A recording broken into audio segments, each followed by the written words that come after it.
Tayo po ay patuloy nating pagpapatuloy yung ating series patungkol po sa pinag-uusapan natin, the matter of the heart, patungkol ito sa puso. Kaya tanong mo ang iyong katabi, malusog na ba ang puso mo? Baka lumusog ang puso nyo, katatawan nyo nung isang linggo, ha?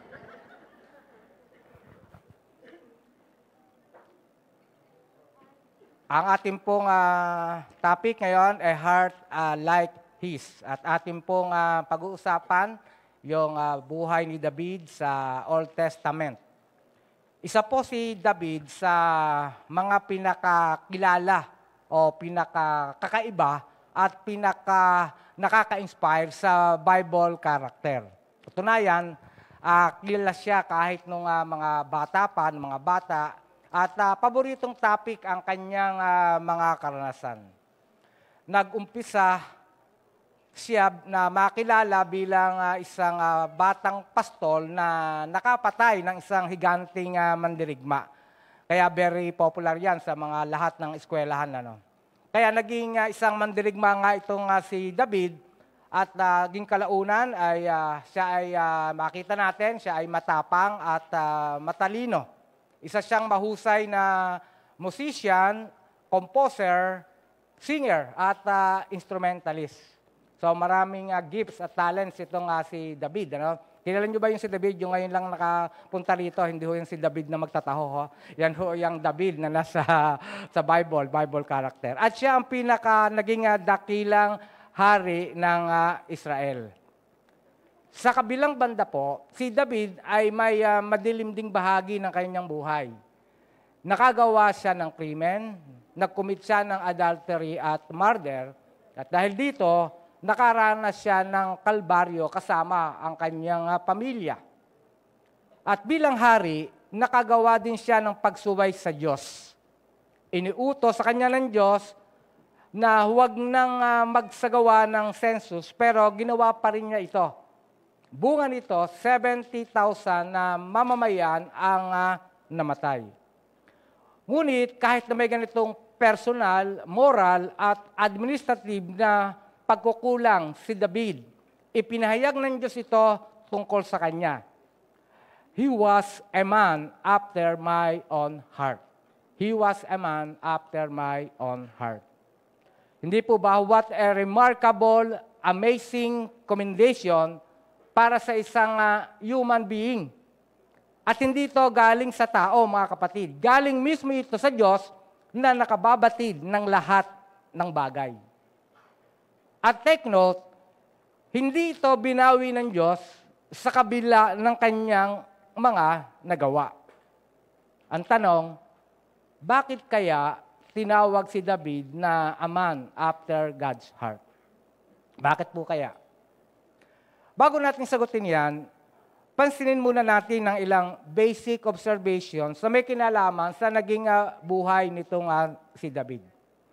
Dito ay makikita natin una sa lahat ang persona ng Diyos na may puso. At may mga bagay na talagang nakakaantig dito, sanhi upang ipagkaloob niya ang kanyang pabor, pagmamahal, provision at atensyon. At siyempre, ang pinaka-importante sa atin ay kung ano ang sinasabi ng Diyos, hindi ng tao. Madidiskubre natin na posible na masundan natin at maabot ang puso ng Diyos. Posible po yan. Makikita natin dito na hindi kailangan perfect ang buhay para ma-please ang puso ng Diyos.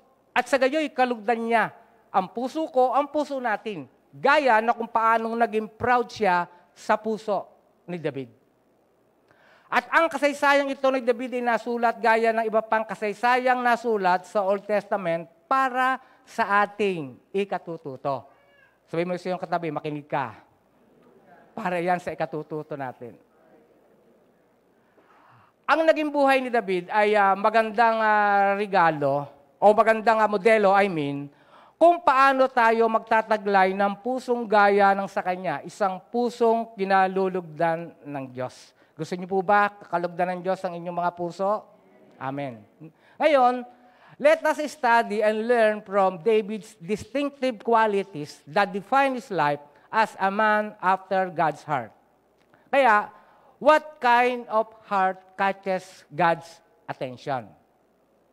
Una, worshipful. Worshipful. Psalms 27 verse 4, isang bagay ang hinihiling ko kay Yahweh, ito lamang ang aking nais, ang manirahan sa kanyang templo habang buhay, upang ang kagandahan ni Yahweh ay aking mapagmasdan at siya'y hanapin sa kanyang banal na tahanan.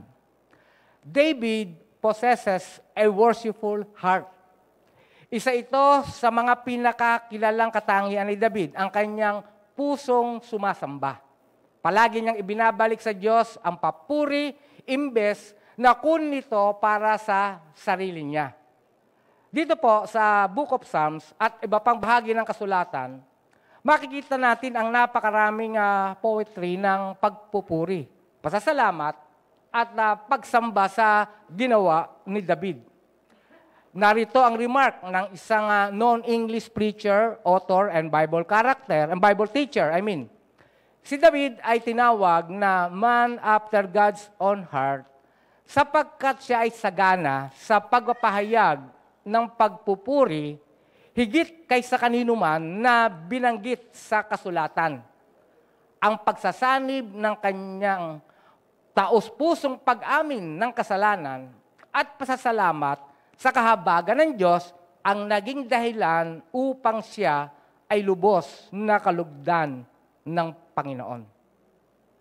Subalit, kapasin-pasin po na marami sa atin ang may labis na interes sa kanilang paglilibang, ngunit pabaya sa kanilang pagsamba.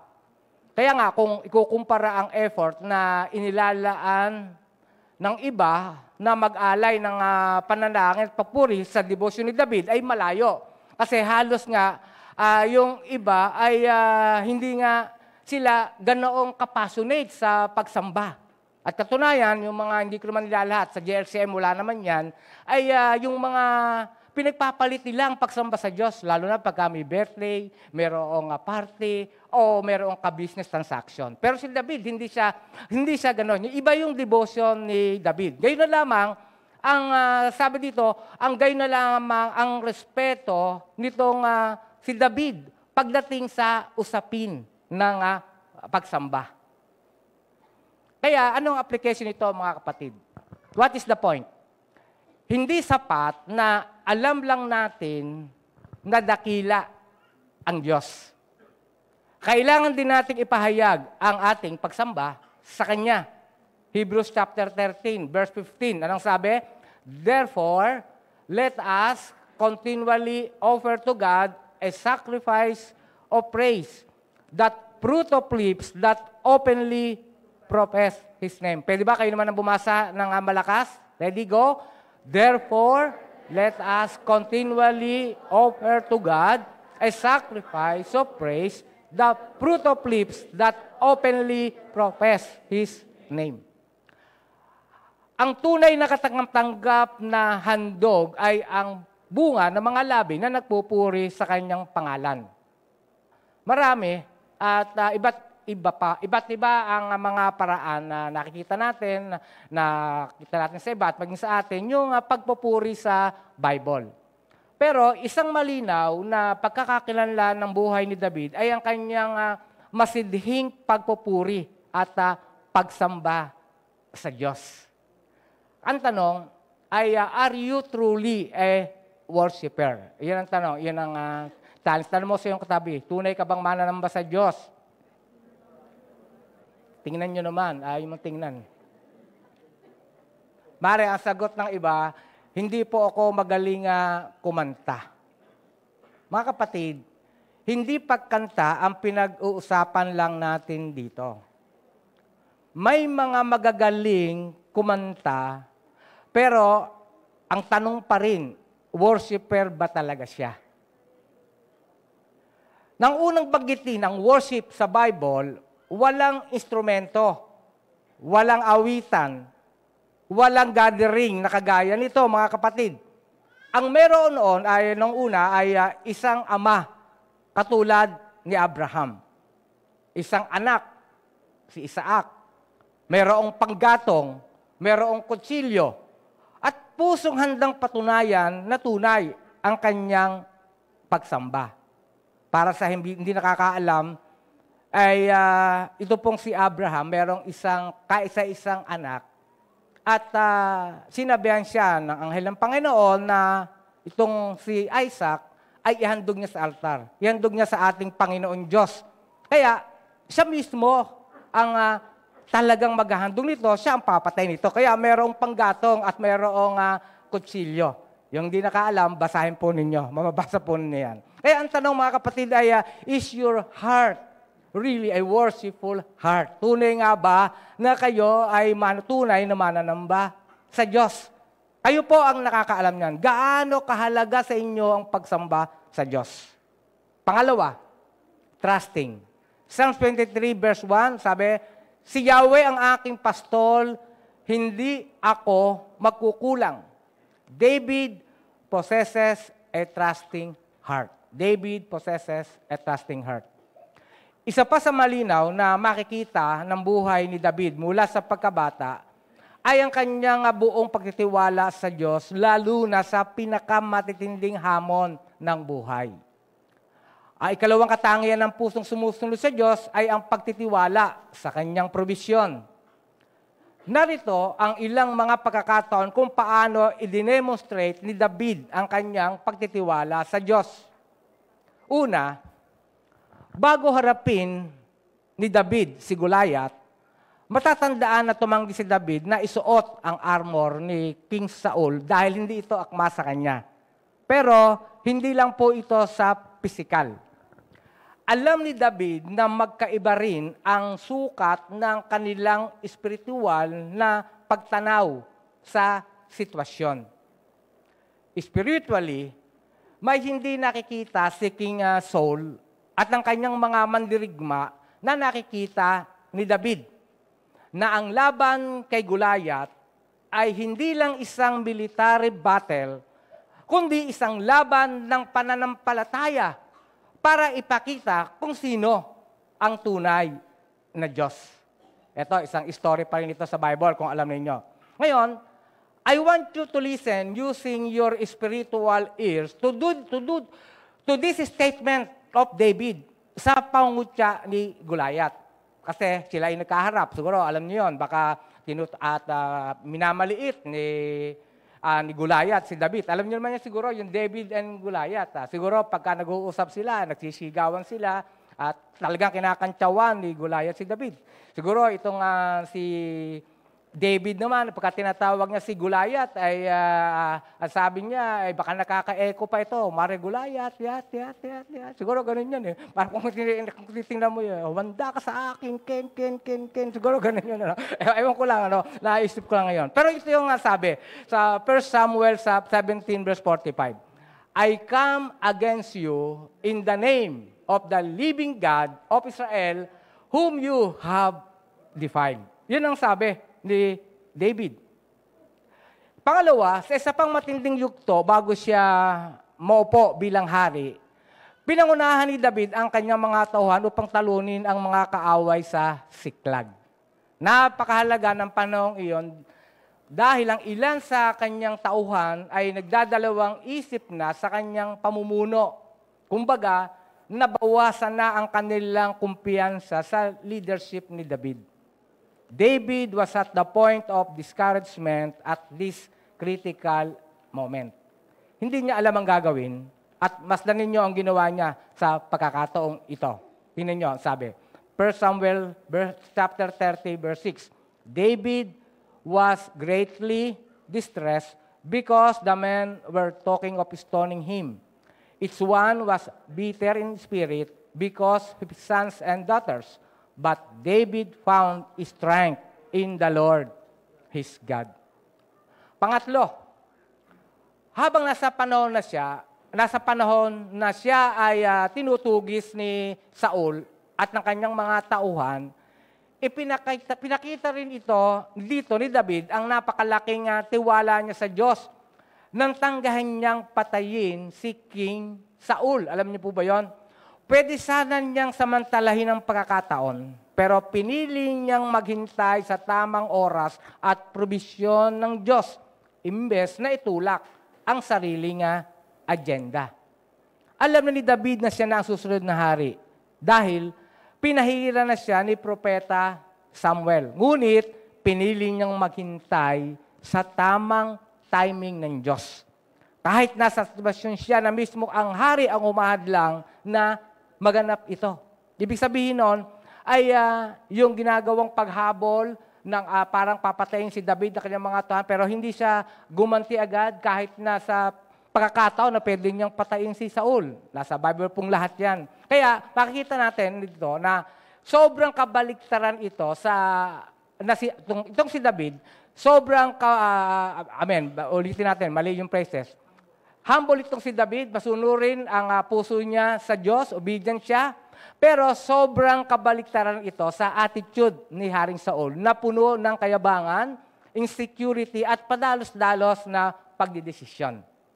Dahil nga sa kanyang kawalang tiwala at pagiging impatient, inalis ng Diyos ang kaharian sa kanya at sa kanyang pamilya. Kaya ang ibang lesson dito, kapag mayabang ka, aalisin ka ni Lord sa pagpapala. Ibababa ka ni Lord. Di ba? Maniwala kung sino yung nagyayabang ang siyang ibababa ni Lord. At yung nagpapakumbaba, itataas ni Lord. Ngayon, narito ang ilang scriptures kung saan paulit-ulit na ipinahayag ni David ang kanyang pagtitiwala sa Diyos sa kanyang mga awit. Psalms 27 verse 1, sabayan niyo ako sa pagbasa. The Lord is my light and my salvation. Whom shall I fear? He is the stronghold of my life. Of whom shall I be afraid? Psalms chapter 3 verse 3. Basa. You, Lord, are a shield around me, my glory, and the one who lifts up my head. Isang talata pa mga kapatid. Ready, go? Psalms chapter 9 verse 9. The Lord is a refuge for the oppressed, a refuge in times of trouble. Kaya ang tanong mga kapatid, ikaw, hanggang saan ang inyong pagtitiwala sa Diyos? Kaya nyo bang pagtiwalaan ng Diyos? Kahit kayo mayroong mga mabibigat na problema, kahit kayo ay nakaratay na sa banig ng karamdaman at ang sabi ng doktor, wala ka ng pag-asa, lugi ka sa iyong negosyo, nilayong ka ng iyong pamilya, nilayong ka ng boyfriend at girlfriend mo, kaya mo bang pagtiwalaan ng Diyos? Amen. Salamat dun sa amen na iyon, mga kapatid. Sana maging totoong-totoo yon sa ating buhay. Tapikin mo yung katabi. Totoo ba yan? Pangatlong punto, mga kapatid. Seeking. Psalms 42 verse 1. Tulad ng usan na uhaw sa batisan, gayon nananabik ang aking kaluluwa sa iyo, O Diyos. Ito ang wika ni David. David possesses the quality of a seeking heart. Sabi nga po ninyo, seeking heart.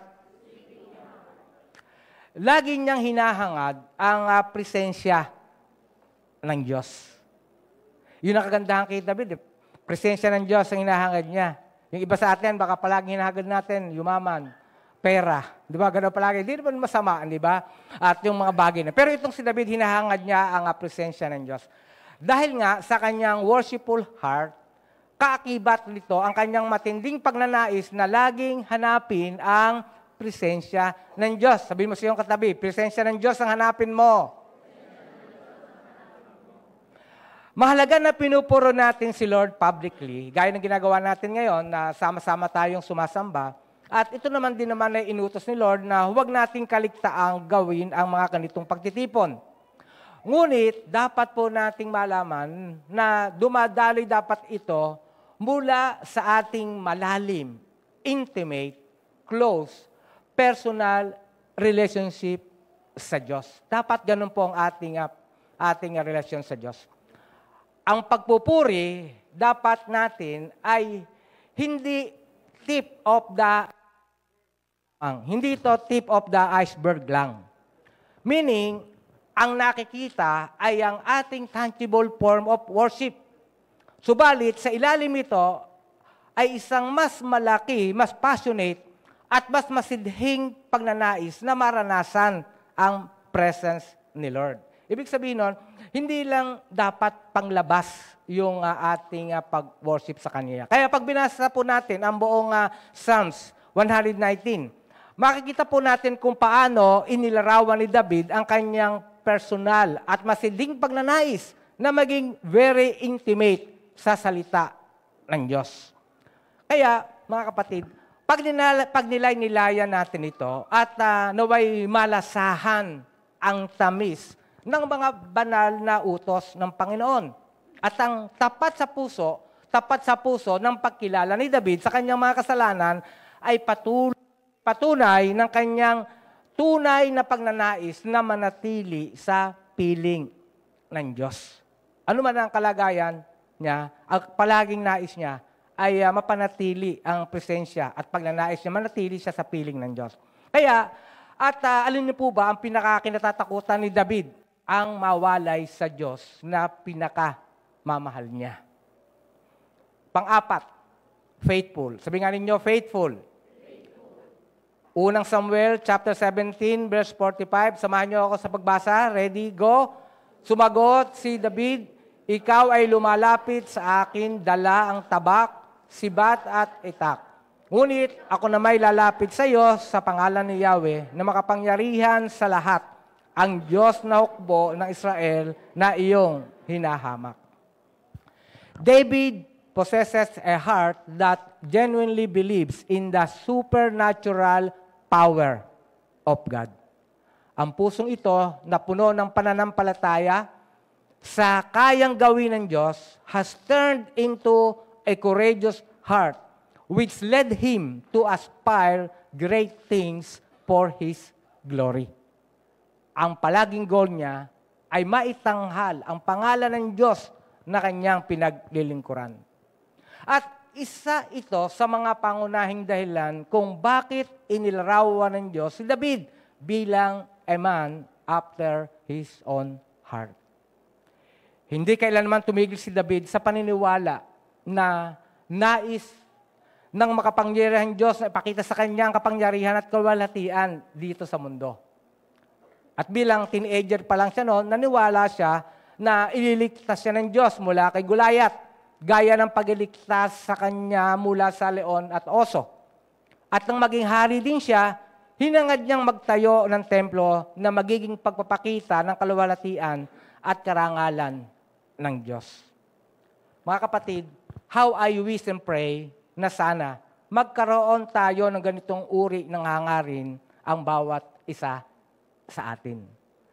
Ang i-desire na maranasan ang supernatural na kapangyarihan ng Diyos. Maraming mananampalataya ay kontento na sa pag-attend ng church. Totoo po yan. Pag-awit at pakikinig ng preaching para gumaan ang kanilang pakiramdam. Lalo na at may dalahin. Pero iba si David. Ito ang panalangin ng kanyang puso. Sabi, Psalms 90 verse 17, let the favor of the Lord our God be upon us, establish the work of our hands. Naniniwala si David na gustong ipakita ng Diyos ang kanyang supernatural favor and blessing. Kahit noong pastol pa lang siya at kahit ngayong hari na siya, ang kanyang faith ay hindi para sa abilidad na magawa ang isang bagay na kayang sukatin ng tao. Higit pa roon ang kanyang gustong ma-accomplish dahil sa kanyang pananalig na ito. David possesses the faith which qualified him to accomplish humanly impossible things for God. Hindi nga ba ganito ang pananalig na hinahanap ng Diyos? Hindi lang mula kay David ito, mga kapatid, kundi sa bawat isa sa atin. Klaro ang sinasabi ng Biblia, nalulugod ang Diyos sa mga buhay na nagpapakita ng matinding pananampalataya. Sabi nga ninyo, matinding pananampalataya. Kaya Romans chapter 1 verse 17, the righteous will live by faith. Hebrews chapter 11 verse 6, without faith, It is impossible to please God. Pansinin ninyo ang sentiment ni Lord sa kanyang mga alagad. Nabasa niyo rin ito marahil sa New Testament. Sabi niya sa kanyang mga alagad, ay kay liit ng inyong pananalig. Ito rin ang nakapupukaw kay Lord.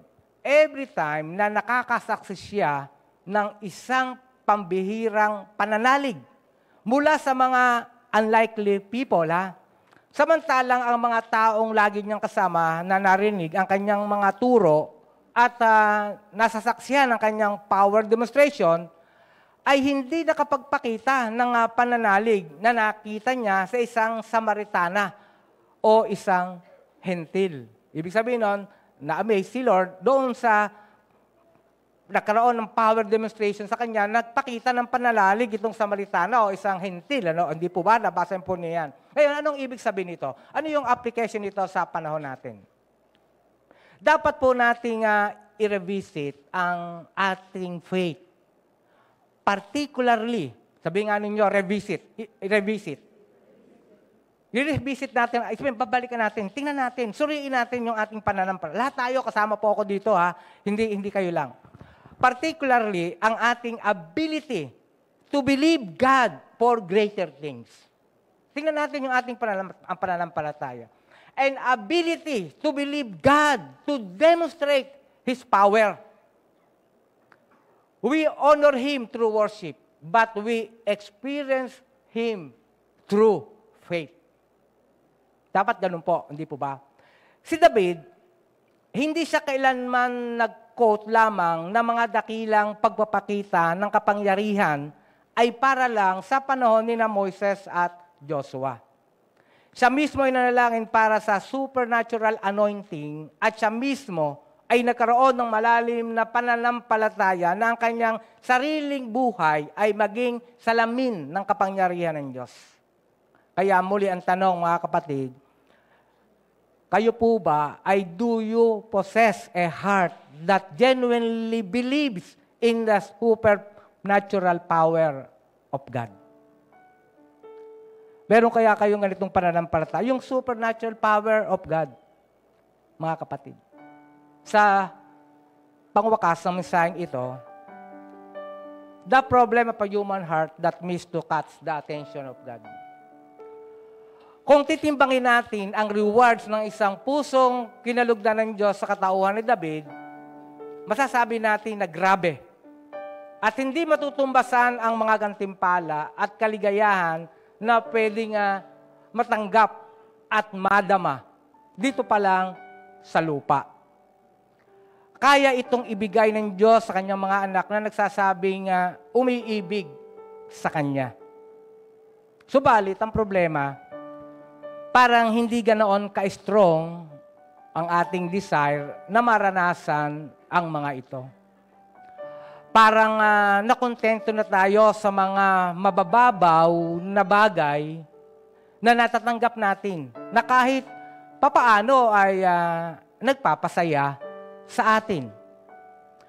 Subalit, naniniwala ako na may higit pang mga bagay na nais ng Diyos na matanggap, maranasan, at iparanas niya sa pamamagitan natin, mga kapatid, na lilikha ng marka sa mga tao sa ating paligid at maging sa ating henerasyon.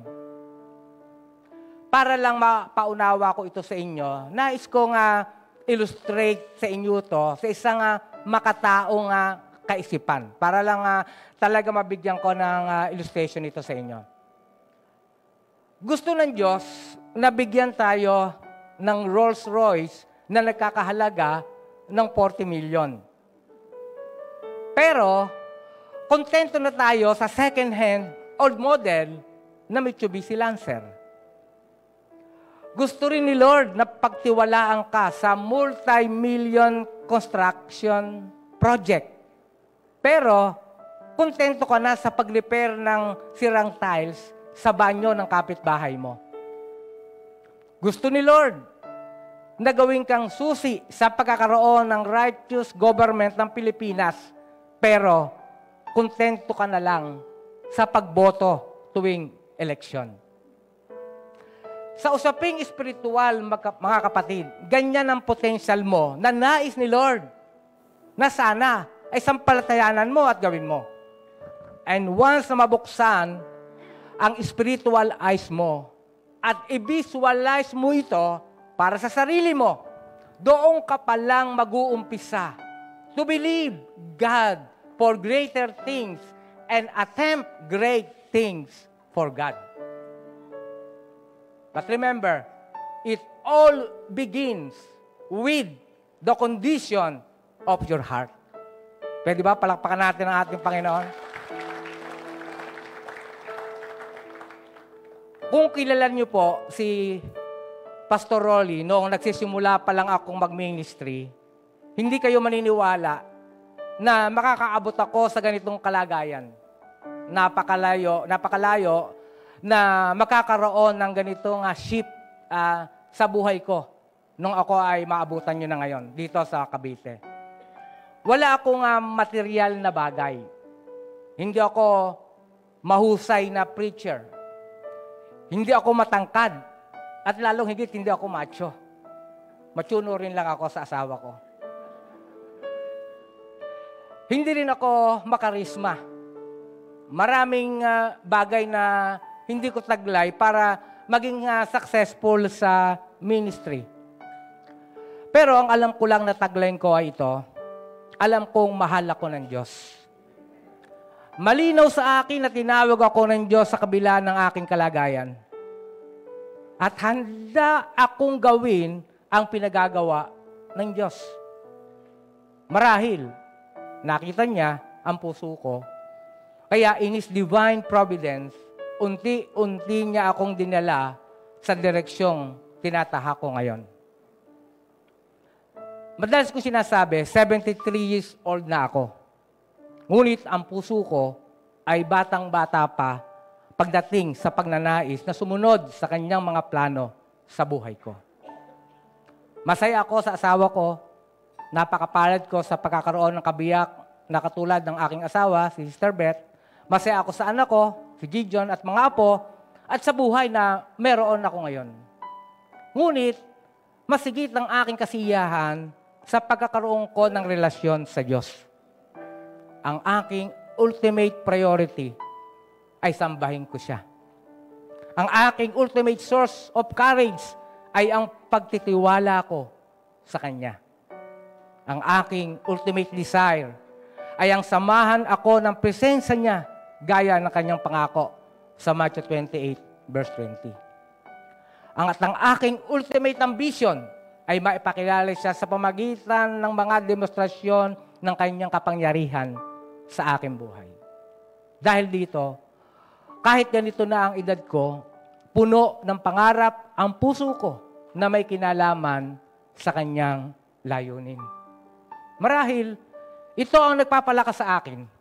Ito ang aking source of inspiration at ito ang kumukumbinsi sa akin na hindi sayang ang aking buhay. Dahil nabubuhay ako ng may malinaw na layunin. Balik natin kay David.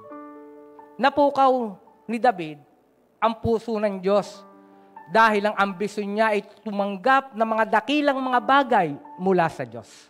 At handa siyang gumawa ng dakilang bagay para sa Diyos. Yes, maraming kahinaan at pagkakamali si David. At ito ay nagpapatunay na isa siyang normal na tao na kagaya natin. Ngunit ang kanyang matindi at taos-pusong pananampalataya ang tunay na nagbibigay lugod sa Diyos. Inilarawan siya ng Bible bilang a man after God's own heart. Pero may good news mga kapatid Hindi lang ito available para sa isang binatilong nakapagpatumba ng higante. At available din ito para sa lahat ng merong ganitong mga puso. Pusong worshipful. A heart that prioritizes the worship of God on top of everything. Available din ito para sa lahat ng may pusong trusting. A heart that is fully dependent on the provision of God in any situation. Available din po ito para sa lahat ng may pusong seeking. A heart full of passion in its desire for the presence of God. Available din ito para sa lahat ng may pusong faithful, a heart that genuinely believes that there is nothing God cannot do, that all things are possible with God. Pwede mo bang tumayo tayong lahat? At tanong mga kapatid, ganito rin ba ang puso mo? I believe, hindi lang si David ang nais ng Diyos na maging after His own heart. I believe, nasulat ng kasaysayang ito para tularan natin ang ganitong uri ng puso. At naniniwala ako, nakalooban ng Diyos, na hindi lang isa, hindi lang ilan, kundi lahat tayo na tumatawag sa pangalan niya. Panginoon, marami po nga salamat sapagkat hindi ka tumitingin sa aming panglabas na anyo. Ikaw ay tumitingin sa aming mga puso. Nakatulad na nangyari kay David, tiningnan mo ang kanyang puso. Kaya ikaw ay nalugod sa kanya. Panginoon Diyos, narito po kami lahat. Nagpapakumbaba, lumalapit sa iyo, at muli po namin idinededicate ang aming mga sarili. Nawa, Panginoon, ay aming patularan si David. Nakaranas siya ng supernatural na gawa. Nagpakita ka sa kanya, Panginoon, na ikaw ang Diyos na makapangyarihan sa lahat. At kami na narito, Panginoon, nakikita mo po ang aming kalagayan. Iba't iba ang aming dalahin sa buhay. Pero naniniwala kami, Panginoon Diyos, na ikaw ang Diyos na mabuti. Ikaw ang Diyos na nagmamalasakit. Ikaw ang aming sandigan. Ikaw ang aming palaging saklolo sa aming kagipitan. At ikaw, Lord, kailanman hindi mo po kami iiwan at papabayaan man.